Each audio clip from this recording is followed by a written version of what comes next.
Meu nome é Flávia. Desde que me entendo por gente, me ensinaram que eu precisava ser perfeita. Minha mãe dizia isso com outras palavras, claro, você é o espelho da nossa família, Flávia, você é a responsável, sua irmã ainda é imatura, seja paciente, mas a mensagem era sempre a mesma, eu não podia errar. Eu era a filha mais velha, a que tirava boas notas, a que ouvia, a que nunca dava trabalho. Enquanto isso, Renata, 3 anos mais nova, desfilava pela casa como se o mundo fosse uma extensão do seu quarto cor-de-rosa. Era mimada, impulsiva, e fazia da desordem o seu modo de existir. E, por mais absurdo que pareça, era ela quem recebia mais carinho. Lembro que aos 10 anos eu ganhei um livro. Renata ganhou uma boneca importada, cara, com mais roupas do que nós duas juntas. Quando reclamei, mamãe respondeu, ela gosta dessas coisas, Flávia. Você é diferente. Eu era diferente, sim. Eu engolia o choro, sorria e agradecia. Era o que se esperava de mim. Crescemos assim, eu tentando merecer o amor que Renata parecia receber sem esforço. E, mesmo assim, eu a amava. Cuidava dela. Defendia quando quebrava algo, quando mentia, quando fazia birra em público. Eu dizia a mim mesma que era só uma fase, que ela ia amadurecer, que a culpa era da educação desigual, como se minha racionalidade pudesse curar o ciúme que nascia devagar dentro de mim. Na adolescência, começamos a nos afastar. Eu fui estudar moda, sonhando um dia desenhar vestidos que contassem histórias. Renata tentava se encontrar entre cursos que abandonava, paixões passageiras e redes sociais onde inventava versões melhores de si mesma. Mamãe fingia não ver. Papai, esse já tinha se calado há muito tempo, como quem assina um contrato invisível de omissão. E eu? Eu mantinha a pose. Cumpria expectativas. Mostrava resultados. Mas lá no fundo, eu já sabia, aquela casa não era justa. Ainda assim, quando Renata chorava, eu estava lá. Quando brigava com uma amiga, eu escutava. Quando me dizia que queria ser como eu, por mais que soasse falso, eu abraçava. Porque acreditar nisso me fazia sentir menos sozinha. É estranho, eu sei. Mas a gente tenta dar sentido àquilo que machuca. Acreditar que o amor ainda existe nos gestos pequenos, mesmo quando o resto está podre. Eu não sabia que a inveja dela era maior do que o afeto. Que havia uma competição secreta sendo travada enquanto eu apenas queria paz. E, naquele início, nem passava pela minha cabeça que Renata, a mesma menina que eu protegi tantas vezes, seria responsável por destruir o que eu mais amava. Mas isso é uma ferida que ainda pulsa. E que, naquele tempo, eu sequer imaginava que eu um dia sangraria. Porque toda tragédia começa assim, com silêncios disfarçados de amor. Eu nunca fui dessas que acreditam em contos de fadas. Talvez por ter crescido cercada por uma realidade tão prática, tão rígida. Mas, ironicamente, foi quando eu parei de procurar o amor que ele apareceu, e, com ele, o inesperado brilho de esperança que eu nem sabia mais que carregava. Conheci Marcelo numa noite abafada de novembro, num evento beneficente de moda que eu havia sido convidada para apresentar minha primeira coleção solo. Eu estava exausta, nervosa, e ainda costurando detalhes na barra de um vestido minutos antes de subir ao palco. Ele surgiu entre os convidados como alguém que não pertencia àquele ambiente, calmo, reservado, de olhar curioso e pouco interesse nas conversas rasas ao redor. Enquanto todos falavam de si, Marcelo observava. Lembro que nosso primeiro contato foi quando ele elogiou um vestido que ninguém tinha sequer notado. Disse que parecia que a peça contava uma história, e, naquele instante, eu soube que ele via o que os outros ignoravam. Começamos a conversar ali, no meio de sorrisos forçados e taças de espumante morno. Ele não perguntou sobre minha idade, não tentou me impressionar com cifras, nem citou viagens exóticas. Quis saber o que eu sonhava. Isso me desarmou. Com o tempo, descobri que ele era um empresário da área de tecnologia, dono de uma startup que havia crescido absurdamente nos últimos anos. Tinha dinheiro, sim, mas não fazia questão de alardear. Preferia lugares simples, filmes antigos, passeios a pé. Ele era o oposto do homem idealizado por Renata. E talvez por isso mesmo tenha me tocado de forma tão profunda. Ele me escolheu pelo que eu era, ou pelo menos foi isso que eu acreditei. Os meses seguintes foram de luz. Eu crescia profissionalmente, com minha marca ganhando destaque em feiras internacionais, e ao mesmo tempo me sentia segura em um relacionamento maduro, livre de jogos. Marcelo era atencioso, presente e discreto. Nos fins de semana, cozinhávamos juntos. Ele ria da minha bagunça com os tecidos espalhados pela sala e dizia que minha mente era um caos bonito de se viver. Ele me fazia acreditar que eu podia ser amada e admirada ao mesmo tempo, algo que nem minha própria família havia me ensinado. Foi em uma tarde de outono, sob um ipê amarelo no parque que frequentávamos, que ele se ajoelhou e pediu minha mão em casamento. Eu não chorei, sorri como uma menina que, pela primeira vez, acredita que está sendo vista de verdade. Ele disse que queria construir uma vida comigo, longe das pressões sociais, em um lar que fosse só nosso. E eu disse sim. Disse com o coração inteiro. Naquela época, eu achava que estava vivendo o ápice. Mal sabia que era apenas o ponto mais alto antes da queda. Um prenúncio doce antes da dor que viria, não do mundo, mas de dentro da minha própria casa. Porque o amor verdadeiro não protege do veneno que fermenta em silêncio. E, no meu caso, ele já estava ali, me observando pelas frestas, esperando o momento certo para atacar com um sorriso no rosto e um vestido justo demais. Os sinais sempre estiveram lá. Pequenos, tímidos, quase imperceptíveis, mas agora, olhando para trás, gritantes. A maneira como Renata se demorava demais nos almoços de domingo quando Marcelo estava presente. Os elogios que fazia ele, disfarçados de brincadeiras. Você merece alguém que te admire de verdade, sabia, ela dizia, olhando para ele com um sorriso enviesado, como se eu não estivesse ali. E eu, tola, achava que era apenas mais uma das suas formas de chamar atenção. Nunca imaginei que o que ela queria, era exatamente o que eu tinha. Faltavam 3 semanas para o casamento. A maior parte dos convites já havia sido enviada, o vestido finalizado, o local reservado. Eu estava mergulhada nos detalhes finais da cerimônia quando comecei a notar que Marcelo andava estranho. Mais calado. Mais ausente. Às vezes, olhava para o celular e sorria sozinho. Outras, desligava a tela rápido demais quando eu me aproximava. Mas quando o confrontei, ele apenas disse que estava estressado com o trabalho, que eu estava vendo coisas. Eu acreditei. Porque quando se ama, você não quer ver. Você escolhe confiar. Até que, numa terça-feira à noite, eu esqueci meu celular em casa e voltei para buscá-lo. A porta estava destrancada. E o que encontrei me tirou o chão, e a voz. Eles estavam ali. No meu sofá. Renata e Marcelo. Beijando-se como se eu não existisse. Como se eu nunca tivesse existido. Eles nem tentaram disfarçar. Apenas me olharam. Ela ajeitou o cabelo, ele levantou devagar, tentando inventar uma frase que justificasse o imperdoável. Mas nada poderia justificar aquilo. Absolutamente nada. Flávia, eu posso explicar, ele disse, com a cara pálida e a voz trêmula. Renata, por outro lado, estava serena. Acho que agora é a hora da verdade, né, irmã? E naquele momento, não foi a traição que me destruiu. Foi a forma como ela me olhou. Como quem ganha um troféu. Como se tivesse vencido uma disputa que só ela sabia que existia. Eu não chorei. Não gritei. Não fiz escândalo. Saí andando. Com a alma esmagada, mas a cabeça erguida. No dia seguinte, cancelei o casamento. Apaguei minhas redes. Larguei o ateliê. E na semana seguinte, embarquei no primeiro voo para fora do país. Levei poucas roupas, um passaporte e a única certeza que me restava, eu não tinha mais nada. Nem noivo. Nem irmã. Nem lar. A imprensa descobriu depois. Disseram que foi uma troca polêmica entre irmãs famosas.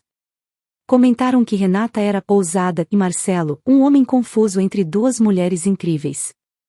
Mas ninguém viu o que eu vi. Ninguém sentiu o que eu senti. Ninguém escutou o som da minha mãe ao telefone dizendo: "Filha, não vamos tomar partido. Entenda, o amor acontece." Ela chamou de amor. Eu chamei de facada. E por muitos meses, foi assim que vivi, com o corte aberto, caminhando entre ruínas. Cada passo em silêncio. Cada lágrima escondida. Mas o que Renata não sabia, e talvez nunca tenha sabido, é que pessoas como eu não desaparecem. Elas se transformam. E foi exatamente isso que eu decidi fazer, sumir, para renascer. Paris era fria em fevereiro. E não apenas no clima, no olhar das pessoas, na forma como te ignoram quando você fala devagar, com sotaque, tentando parecer parte de um lugar que não te pertence. Cheguei ali com 2 malas, algum dinheiro guardado e um coração estraçalhado. Dormi os primeiros dias em um quarto minúsculo alugado por aplicativo, com um colchão fino e paredes mofadas. Toda vez que fechava os olhos, via a cena deles dois. Revivia cada detalhe. Mas eu não voltei para o Brasil. Eu não corri. Porque alguma coisa dentro de mim gritava que a fuga não era fracasso, era sobrevivência. Eu batia de porta em busca de trabalho. Mostrava meu portfólio em ateliês pequenos, falava com as palavras que sabia e sorria quando não entendia as outras. A maioria nem olhava direito meus desenhos. Um deles me disse: "Você é talentosa, mas isso aqui é Paris. Não basta talento, querida. É preciso nome." Nome. Era exatamente isso que eu havia perdido. Mas era também o que eu estava disposta a reconstruir. Consegui um emprego de assistente em um ateliê familiar, longe dos holofotes. Passava o dia costurando bainhas, ajustando vestidos de noivas desconhecidas e aprendendo a calar minha dor. Trabalhava dobrado, aceitava todos os turnos, todos os desafios. Não por dinheiro, mas por algo que eles não podiam entender, minha dignidade. Cada ponto costurado era uma costura em mim mesma. E, com o tempo, as cicatrizes foram tomando forma. Eu deixei de contar os dias desde que fui traída. Comecei a contar quantas peças entregava por semana. Foi nessa rotina árida que conheci Leonardo Vasconcelos. Ele entrou na loja por acaso, buscando um vestido para a irmã mais nova, algo elegante, diferente, com personalidade. A dona do ateliê me indicou. Eu hesitei, nervosa, mas apresentei meus croquis guardados em um caderno antigo, manchado de café. Leonardo não falou muito. Apenas olhou, em silêncio, um por um. E, no fim, disse: "Você não devia estar costurando bainhas. Você devia estar assinando passarelas." Eu achei que fosse apenas um elogio educado de um homem bem vestido. Mas era mais. Ele começou a me visitar sempre que estava em Paris. Às vezes com pedidos, outras só para conversar. Descobri que ele era um magnata do setor de investimentos internacionais, com empresas espalhadas pelo mundo, inclusive no Brasil. Mas o que mais me impressionou não foi o dinheiro. Foi a forma como ele me ouvia. Como respeitava meus silêncios. Como nunca me perguntou sobre o passado, mas parecia entender que ele estava ali, entre cada linha do meu trabalho. Com o tempo, ele se tornou meu sócio. Depois, meu amigo. E, por fim, algo mais. Foi devagar. Sem pressa, sem promessas. Não houve flores nem declarações grandiosas. Houve cumplicidade. Lealdade. Um amor que brotou do respeito, e não da carência. Leonardo me devolveu o espelho. Aquele onde eu podia me ver inteira de novo. E quando me pediu em casamento, em uma manhã silenciosa à beira do Lago Lema, eu soube que havia voltado para mim. Eu não precisava mais de vingança. Minha vida falava por mim.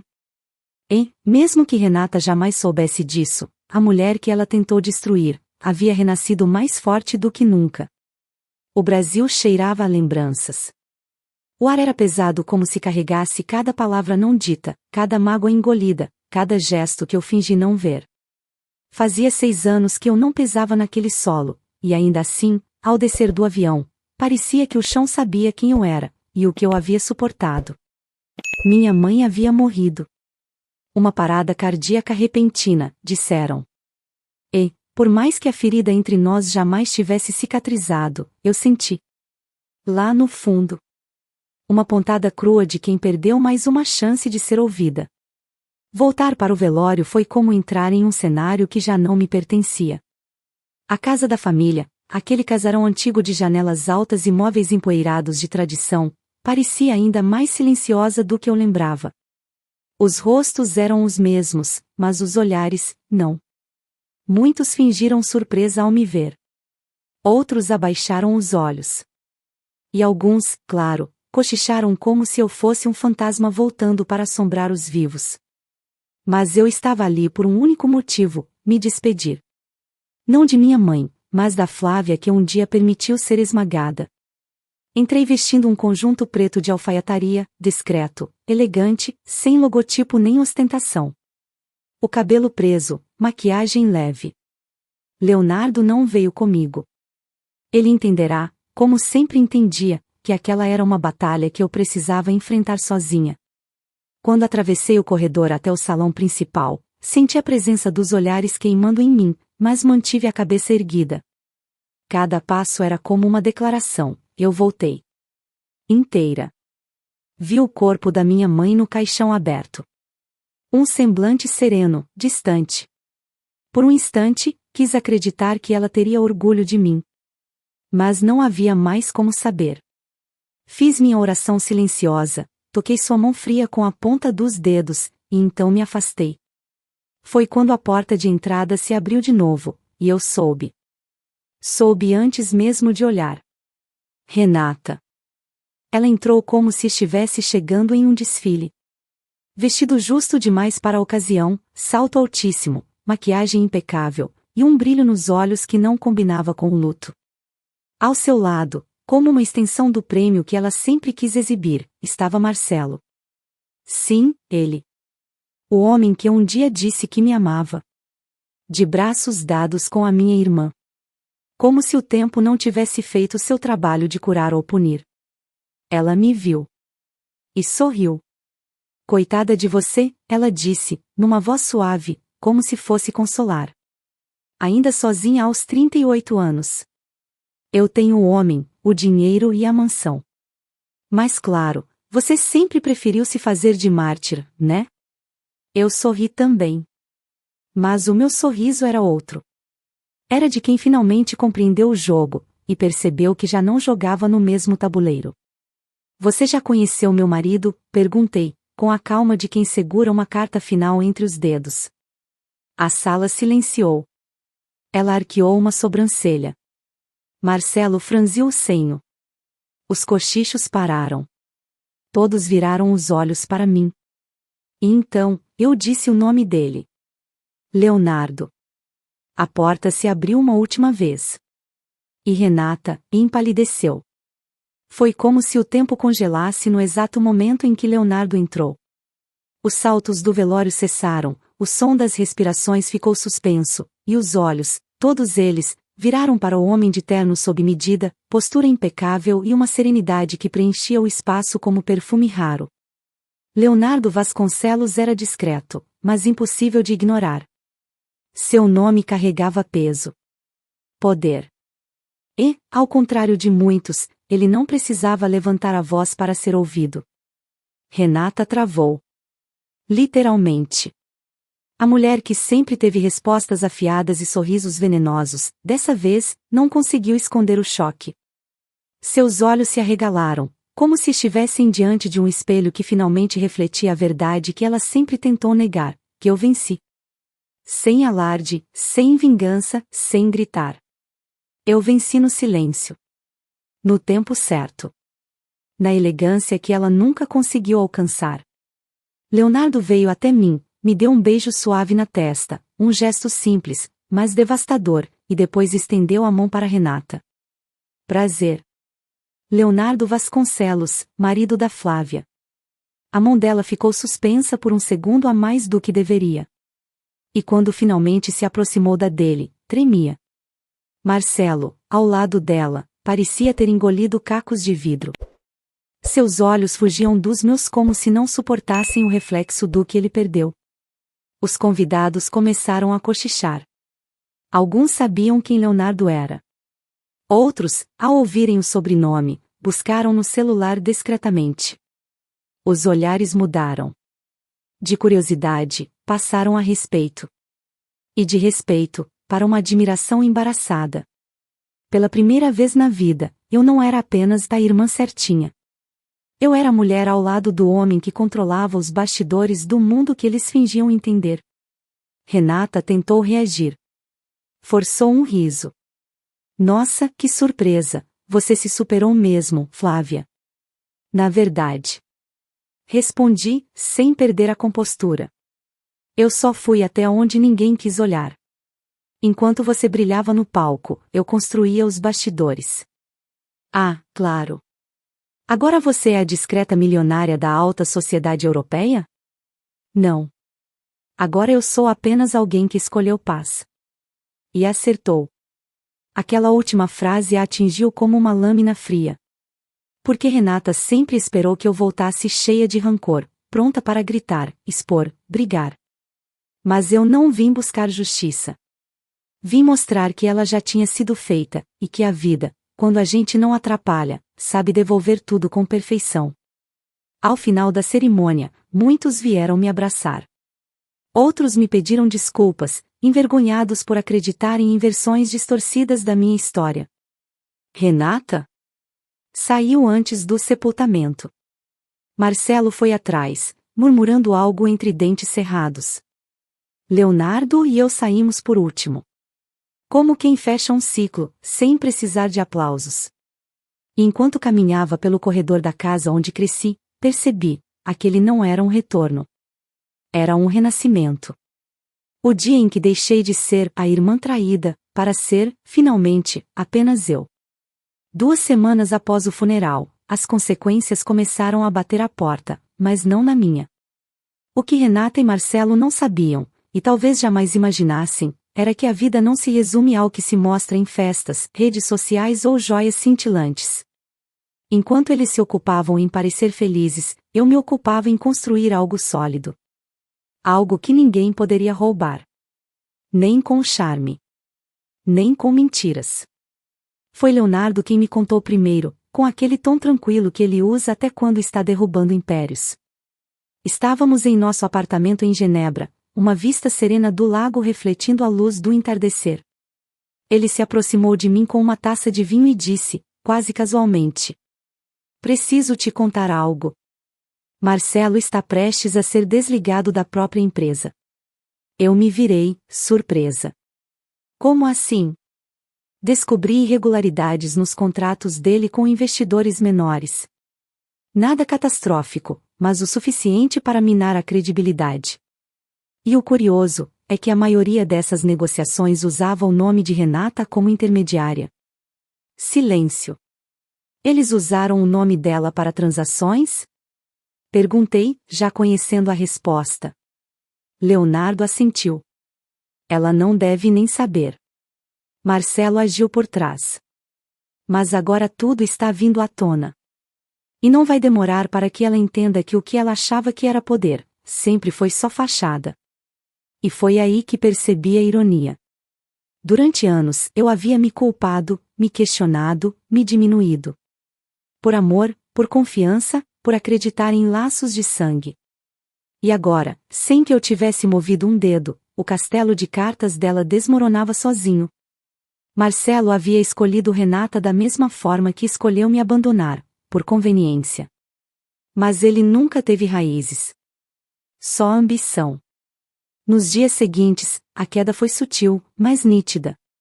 Vi o nome de Marcelo em colunas de negócios, especulações sobre falhas administrativas, boatos de retirada de investidores. Renata, claro, correu para se defender nas redes.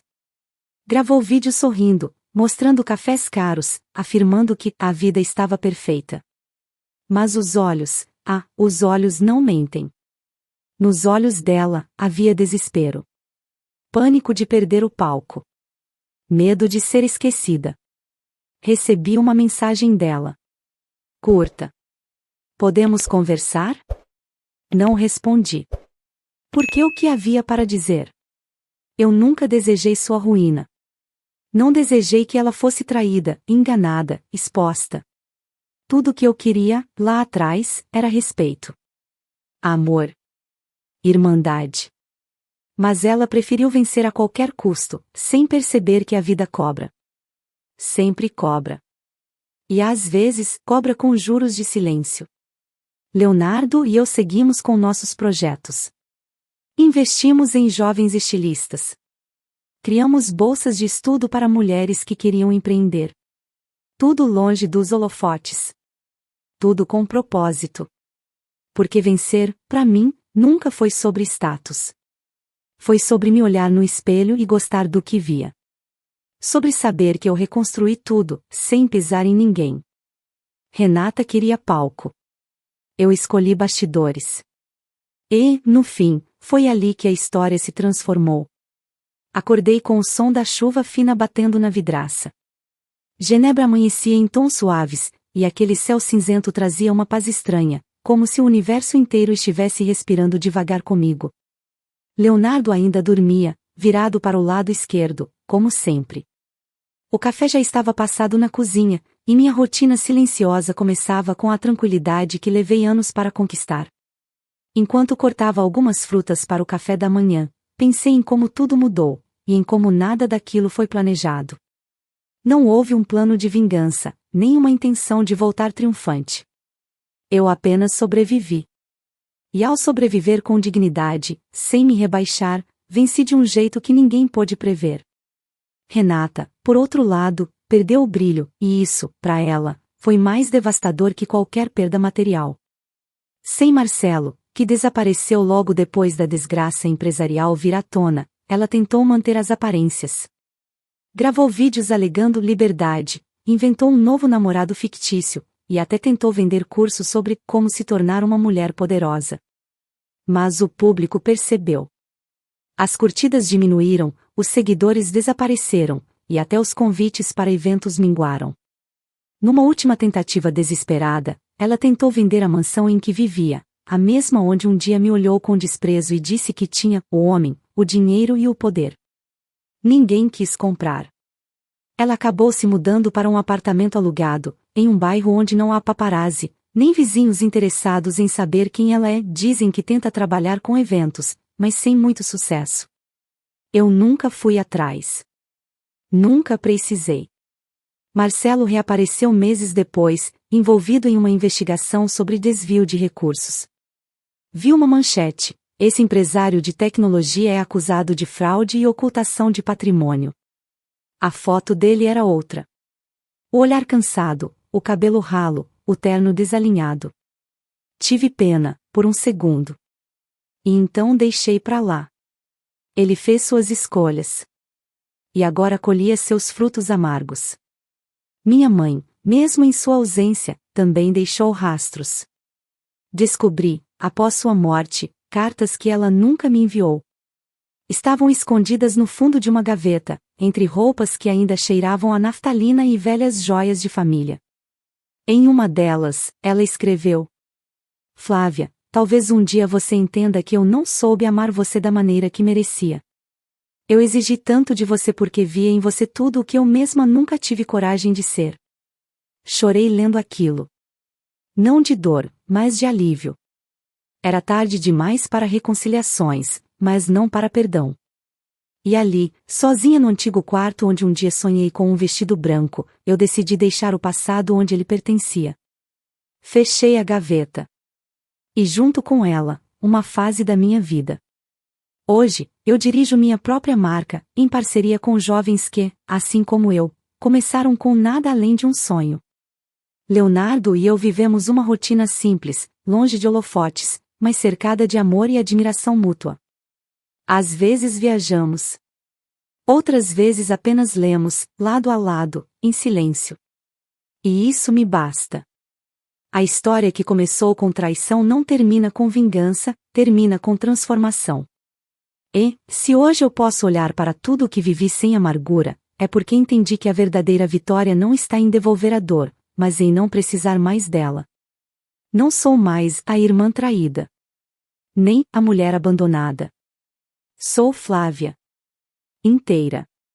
Serena. E, finalmente, livre. Fico muito feliz por você ter ficado até o final do vídeo. O que você achou dessa linda história? Coloque nos comentários sua opinião, deixe seu like, se inscreva no canal e ative o sininho de notificações para não perder uma história preciosa. Até a próxima!